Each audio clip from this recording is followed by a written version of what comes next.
What is up, everybody? It's your boy, King Boys Productions, and I am back at it with another video. So, today's video is a little bit different.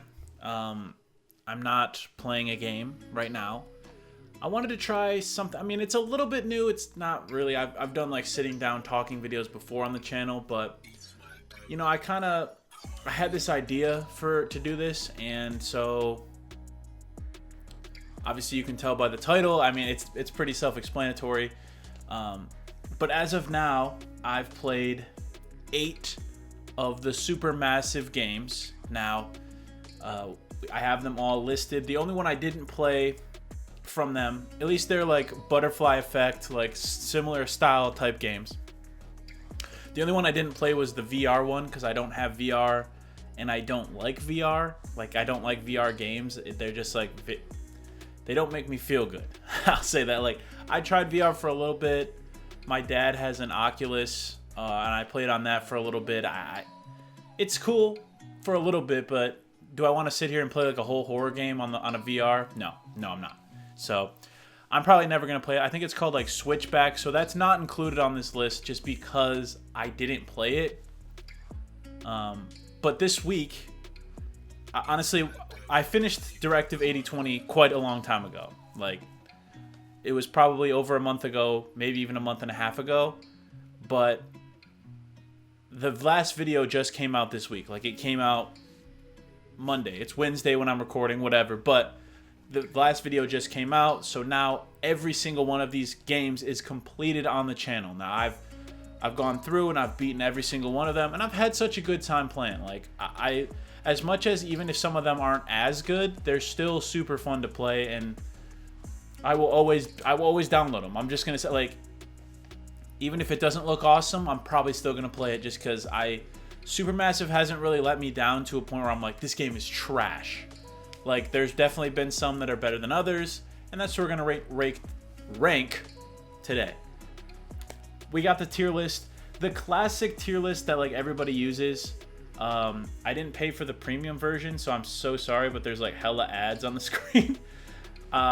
Please, I'm gonna try and hopefully I'll crop out the ads a little bit and just have the tier list. But if something like pops up on the screen, I'm not paying for this damn tier list website. You could put it on like Photoshop, but I kind of like where it like auto locks, and like I don't know how to do that on Photoshop. And I was just trying to, honestly, I just wanted to record the video. To be honest, I was just trying to record, so. Anywho, okay. So we got all the games. I accidentally put them in, I didn't put them in exactly reverse order, but I can't, there's 2 that are in different spots that I don't know if, whatever, it doesn't matter. Okay, so the first game, this is the first one that kind of introduced me to the world, was Until Dawn. Now, I have a very deep love for Until Dawn. It was one of the first games I ever played on PlayStation. I got my PlayStation 5, or my PlayStation 4. I was always an Xbox guy. Got my PlayStation 4. I always wanted to play like scary games, but I was always like, I don't know. But I finally bit the bullet. I remember when I first bought my PlayStation, the 3 games I got with it, because it was, you buy a PlayStation and then it was like buy 2, get 1 free pre-owned games at GameStop that day.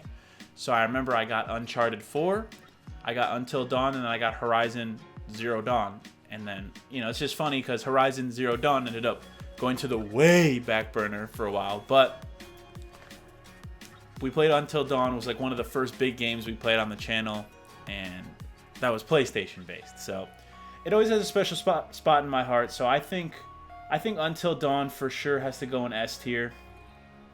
I think for the time it came out, there wasn't a lot of games like it either.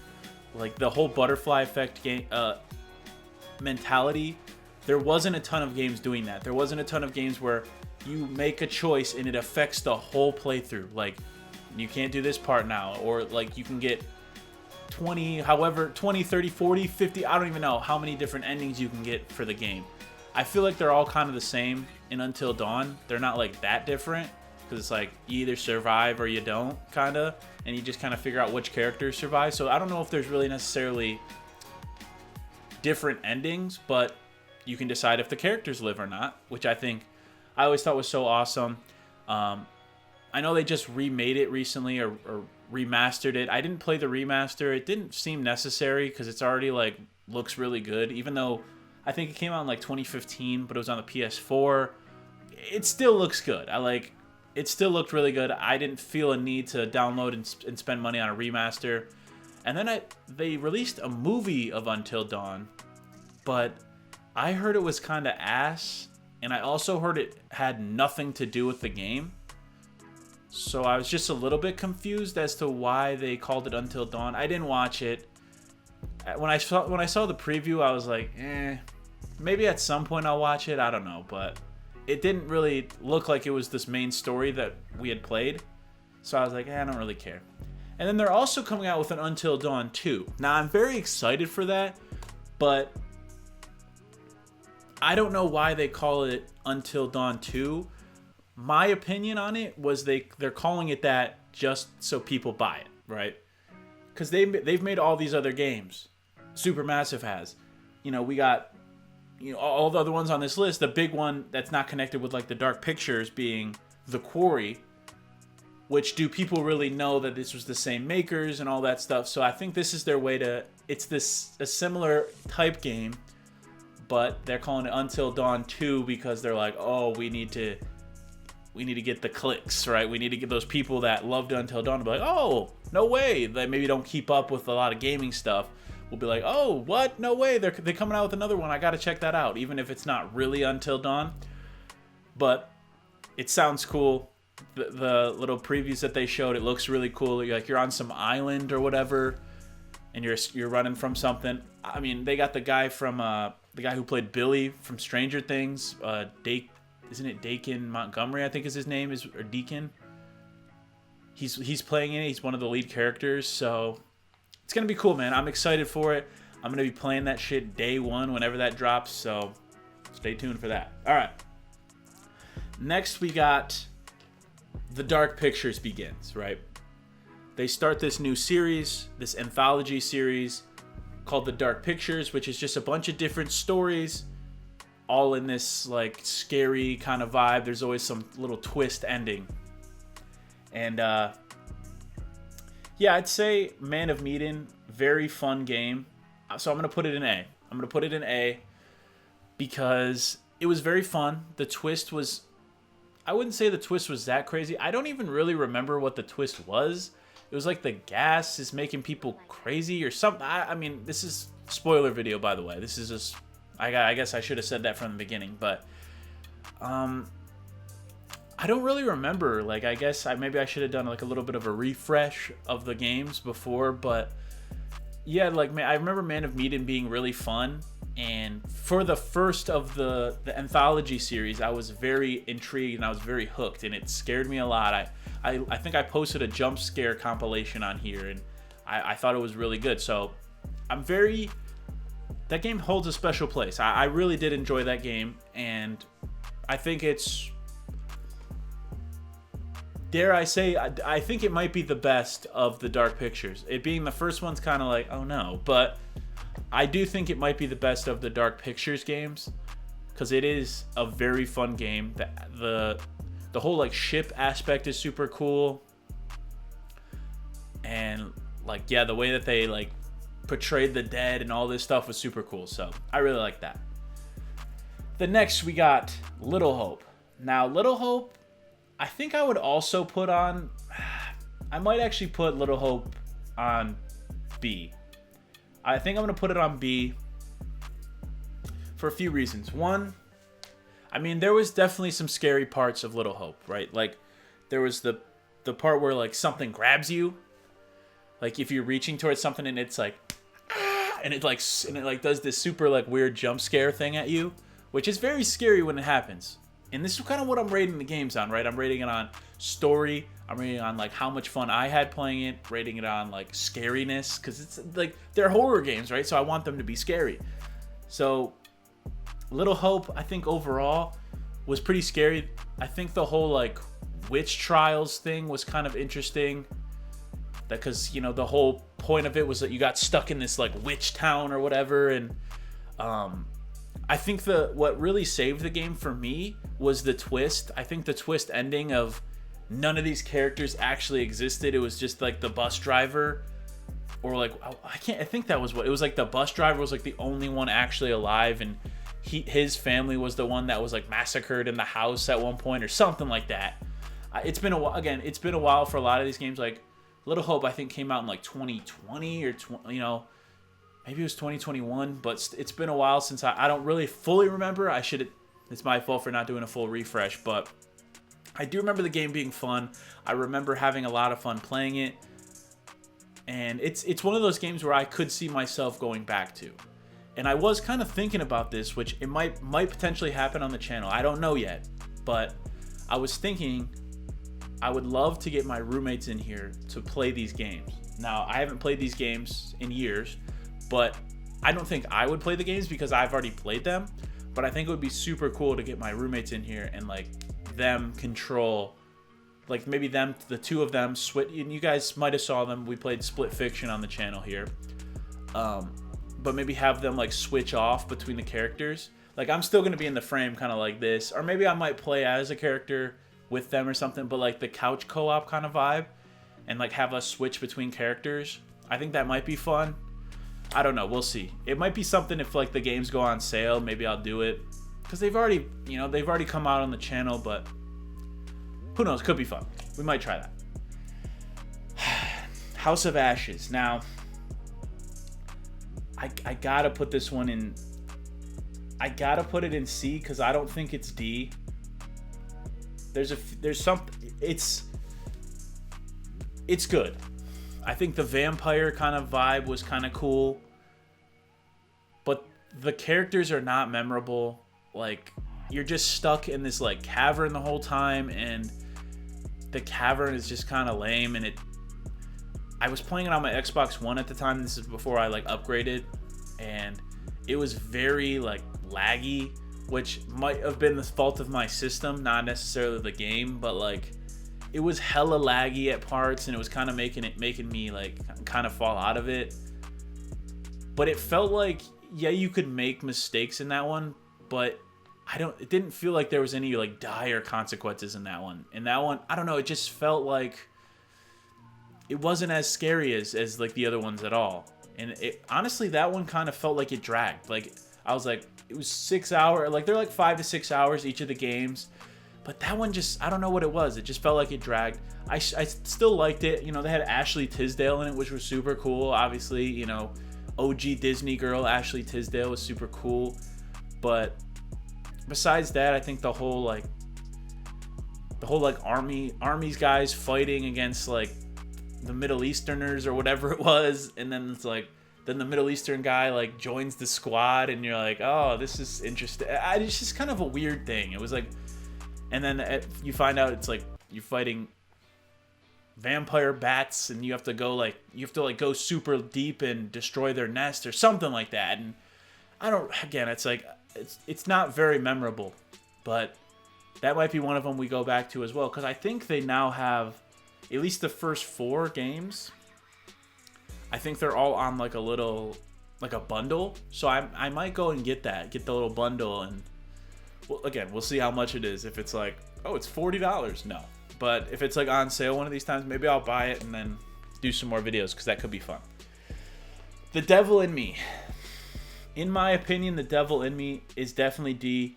It was definitely the worst of the Dark Pictures, like first 4 of the first chapter or whatever it was. It was definitely the worst. In my opinion, by far. I think the whole serial killer running through the hotel lobby vibe, it was just lame. Dumois, isn't that what his name was? Like Dumois. I just remember. I don't know why I remember that shit, but it was like, obviously you're running through the hotel. He controls everything, so like the hotel walls would change to go over here, and then he would go over here, and then he would sneak around and get you. And it's just like, I don't know. It just felt like the whole game was the same. It was just like, oh, run from him. Oh, he's here, run. Oh, he's here, run. Oh, he's here, run. And it kind of felt like just the same thing repeated and repeated, and it got boring. And honestly, that was one of the games where I literally played it for a little bit, stopped, played something else, and then came back to it, which I've never had with the Dark Pictures game. Every other one before that, I was playing it, like playing, like constantly playing. So, I mean, the fact that that one, first of all, it took me so long to finish, but then I took a break from, just kind of shows you everything. Like, it just wasn't it. I don't know. I didn't love it. I didn't love that game. Would I play again on a replay? Maybe. It's the same kind of vibe. If I get the whole squad in here to play and everyone wants to play, sure. But not a game that I would particularly go back to. If I had the choice, I don't think I'd ever play that one again. The other ones so far, I think I'd replay all the other ones at least once. But anyway, The Quarry. Now, this is the one I was confused about because I don't remember if The Devil in Me came out first or The Quarry. I think it might have been The Quarry, but it doesn't matter. Quarry, for me, is A tier, and I would even put it in front of Man of Medan because I just had a lot more fun. Like, first of all, it was longer. It was like a feature-length game. The other ones felt more like half games almost because they're only like 5 hours. I mean, there's a lot of stuff in them, right? There's a lot of stuff to explore. You can go and do all this cool stuff. But, you know, overall, they're short. They're short games. I mean, 5 hours to complete the main story, that's a short game. So, it's hard to not put that against these games. Obviously, that's what they are. They're short anthology series, 5-hour little games that they put out. At this point, they were putting out one every year, right? And that when that's happening, obviously, you know, you have a team working on these every year, then you have a team working on The Quarry. And so they probably worked way longer on The Quarry, so it was way longer. But The Quarry was really fun. The werewolf aspect of it was super cool. The way they portrayed the werewolves was super cool. You know, obviously some of the characters were like hella annoying, but that's kind of part of it. You know, they had my girl Brenda Song, which was kind of cool because they had Brenda Song in this one. They had, Ashley Tisdale in the other one. But it was cool. They had Justice Smith, I think his name is. He's been in a lot of stuff. So they had some pretty big actors in it. But yeah, it was just a fun game. I like the whole summer camp vibe. That is a little bit played out for horror, right? Because, you know, especially like the Friday the 13th vibe. It's always like, oh, these kids go to summer camp and then they get fucked up at summer camp, you know? So when it was first starting off summer camp vibes, I was like, ugh. Here we go again. And then they kind of bait you a little bit, right? Because the game starts out, you're at summer camp, you know, the one guy sabotages the van, which his name is Jacob, which pisses me off because my name's Jacob. So the guy that sucks, but he sabotages the van because he wants to hang out with his girl more, and she's like, we're going back to everyday life. I'm not trying to fuck with you no more. And he's like, but I love you. So he messes up the van on purpose. They gotta stay, and you know, the park ranger or whatever, the chief, I don't even know what you call him, but the guy in charge is like, no, y'all got to get the fuck out of here, because he knows it's about to be a full moon. He knows he's a werewolf, and he knows he's about to turn. So he's like, y'all got to get the fuck out of here. They can't. So they just kind of fuck around, and then you think it's like, you see like these hunters in the woods, right? And you're like, oh my god, it's the classic like serial killer in the woods type vibe. Then you realize the hunters are almost like the good people, right? Because the hunters are out here trying to hunt the werewolves to kill the main one and then whatever. But it's just a cool story, man. It's just a cool story, the way it progresses, the way you like learn more about it, the way, you know, you kill one of the werewolves and it ends up being like the guy's daughter, and you're like, holy shit. And it just like the way it progresses and the way, honestly, the way it ends is super cool. You know, obviously you lose some characters, but you can either kill the werewolf, you can keep him alive. The only thing I didn't like the little like circus, like the flashbacks in this one were a bit weird because it was like the old lady in the room, and she was like, I don't know, because she was like part of this circus because they were like trying to, and then they burned the circus down. I don't really fully remember the story. Again, we're talking about years ago at this point, but it was overall a fun game. I had a really fun time. Made a lot of fun clips from it, by the way. So you can go scroll that. I mean, all these are on playlists on the channel, by the way. So if you want to find any of these, you know, click my profile, click the playlist tab, and then just scroll through that and you'll find all of these. I mean, you can even search playlist tabs, I think. You can search the playlist if you're like, Until Dawn. I put all the videos in a playlist. You know, so go watch them. Go watch them. They're super fun. But Quarry, I would say A. Let's move on. The casting of Frank Stone. Now, I've heard that this, first of all, this character doesn't even exist in Dead by Daylight lore yet. Like, that's what my buddy Josh was telling me. But this, by far, has to be the worst game that they came out with. It just wasn't that fun at all. Like, it felt like a drag to get through this game, and I just wasn't having fun. I need to take a drink. I'm sorry. It was just a drag to get through, it felt like. It felt like every episode I was like... And just the story wasn't that interesting, you know. It was like, there's a couple cool parts. Like, I did like the fighting with him at the beginning, and then, like, some of the stuff at the end was kind of cool, but then just for it to be like, actually you lost anyway. I don't know, like, when games end like that, where it's like, didn't matter, you lost. It's just kind of like, okay, like, thanks. And then just, yeah, the story just felt so bland. Like, it was just like, oh, these filmmaker teens go into this, I think it was like a steel factory or something like that. And it was like, oh, we're going to this steel factory. Oh, he's sending these things at you.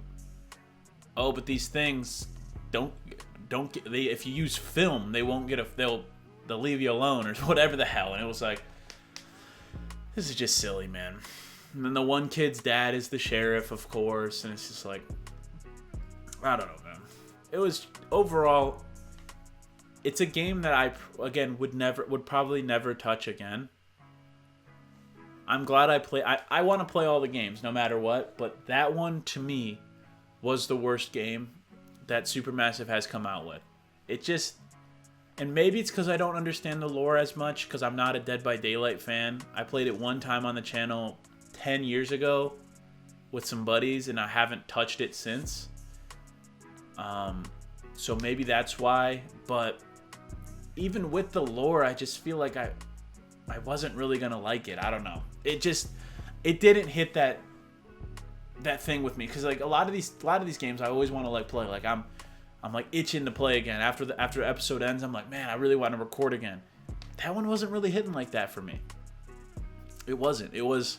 It felt a little bit, I don't know, something felt off about that game.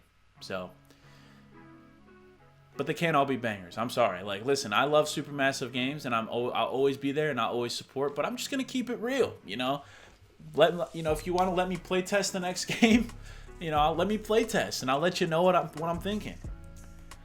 Lastly, the newest game, this is the one we just finished on the channel, Directive 8020. Personally, I'll give this... I'm stuck between B and like upper C. But I think I'm going to give it upper C above House of Ashes. And the reason is, the sneaking in that game sucked. And it was a lot of sneaking. It's a lot. And I complained about it a lot during the gameplay. So if you watch the gameplay, you'll know I complained a lot about it. Because it was just obnoxious. It was like you get a little bit of action, and then it's like, okay, now sneak. And it's like, I don't want to sneak all the time. It's just like, and the sneaking sucks, by the way. Like, I know it's a horror game, and I know, like, in a lot of horror games, there's a lot of sneaking involved, and you can't really see that well. But it's like, the only way to see in that game was you had to use this little, like, tool that you have that shows you like the outline of the monster, but then it only stays for like 2 seconds and then it goes away. So you have to keep constantly hitting it, and it makes an annoying noise, that's just on top of it while you're already like, come on. But then like the patterns of the thing doesn't make any sense. So that's like the RNG a little bit of it, where it's like its patterns is bullshit sometimes. So you're like, what the hell is it doing? And then some of the stuff just doesn't make any sense. Like, you shock the thing, and like one of my characters literally died on some bullshit. Like, the main character, the character on the fucking screen, spoiler alert for my gameplay, I guess, but she died from some bullshit. Like, I literally shocked the monster, opened the door in 1 second, and tried to get through it. It grabbed me. Made no sense. And then my ending was pretty bad. I'm not gonna lie. That one, it was my fault though. Like, at the end of the day, it was my fault. But my ending was pretty bad. I think, actually, now that I'm thinking about it, I'm moving it up to B. I'm moving it up to B because of the twist. The twist that the game had did make it a little better for me. Because I think I even said this when I was playing. Like, if it was just the first, 6 chapters of the game, or whatever it was before the twist happened, this shit might have been D. Like, it low-key might have been D. Like, it was just super repetitive. It felt like Alien. It felt like we're playing, the story of Alien. Like, oh, we gotta escape these things on the ship, and blah, blah, blah. And there was nothing really like, oh, whoa, this is mind-blowing. But then the twist, which again, spoiler alert, but the twist that these are clones, everyone's a clone, and they've been sending multiple units to this place to try and get more research every single time, was pretty interesting, actually. That part of it was super interesting, and that's why I think I moved it up to a B. Because that part of it did save it for me. And, but the only downside to that is then when you kill the characters, you almost didn't feel as bad. Like, because they're almost not real people in a way, because they're clones.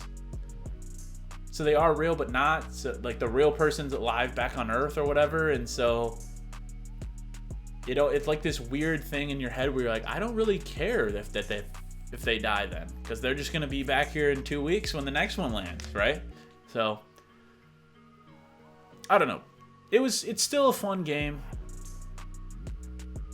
But, no, you know what? We're going back down. I'm changing my mind again. We're back down to C, but a higher C. Because that twist was cool. But that doesn't forgive, and I'm just thinking about it now, that doesn't forgive the rest of the game being kind of slow and boring. In the first 6 episodes was a bit go over to here, open the hatch. Oh, there's a monster here, sneak past him. All right, now go do this. All right, episode's over, nothing happened, and it's just and there's little things, little decisions that you're you realize obviously your decisions have consequences. That's the whole damn game. But I don't know, man. It's just there's some things where I was just this is. How would you ever know this? How would you ever know? But so yeah, I think I'm gonna keep it in C. I think that's a good spot for it. It was still fun.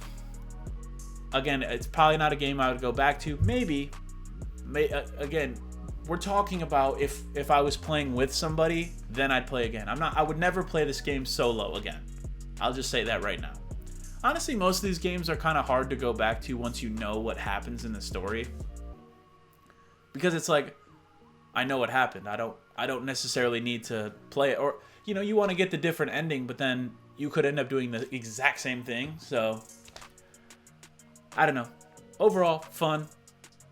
But would I come back to it? I don't know. So that'll do it. Let me actually download this. Hold on. Download.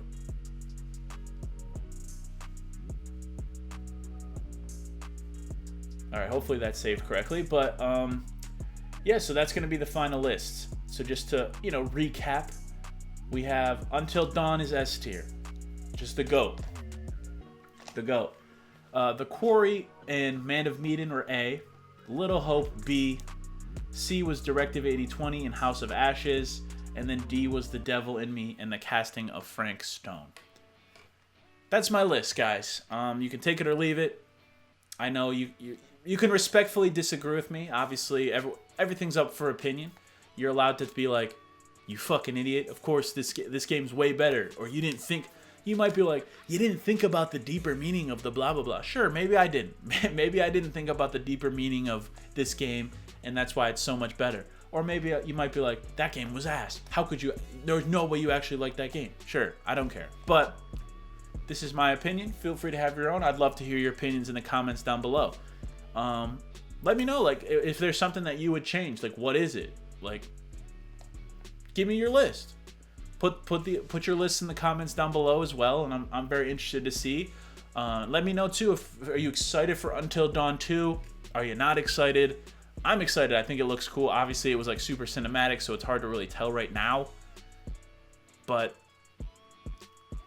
I'm excited. Anything they drop, I'm excited for. And then it looks like they were doing some.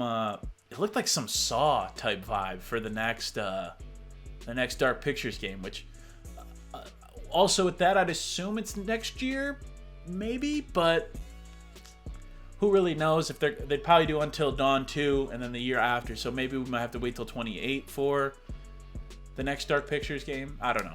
I don't know if their team is still big. I don't really know how it works. The gaming industry is weird these days, guys. It's weird because they're like trimming teams, but then they're expecting like the games to still get out there, and it's like, well, you trimmed half the team, or you trimmed like a quarter of the damn team.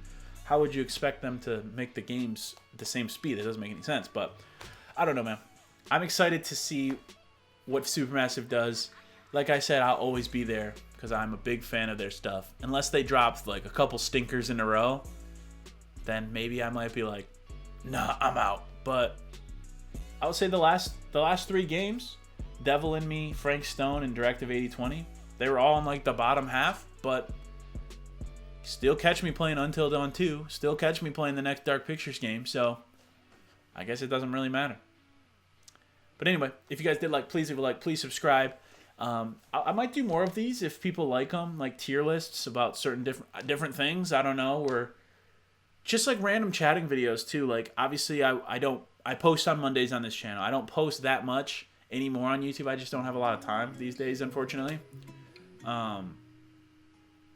But if you want like a random video talking about something, I was thinking about maybe doing like, if there's like gaming news that comes out, maybe doing like these short little videos talking about it on the channel. I don't know.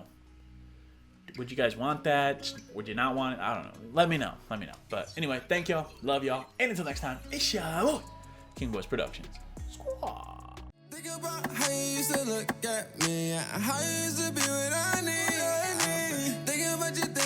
Thinking about you, and it's hard to say I'm not, I be lying.